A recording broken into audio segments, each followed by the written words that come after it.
My 80% success rule. Do you want to know it? I want to tell you. So I learned this when I was a national fitness competitor.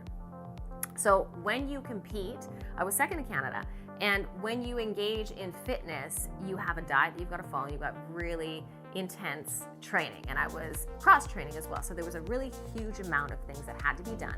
And when I started this journey, I thought, like everyone thinks, I had to be 100% to win. Well, guess what I found out? I was second in Canada, and it turned out I wasn't 100%. There were days that I missed my training. I cheated on my diet. What I realized more than anything is I had to be consistent through time at a certain level.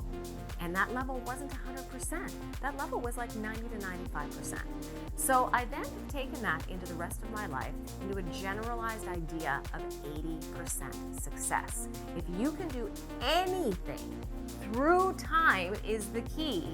At 80% consistency, you will be a high performer.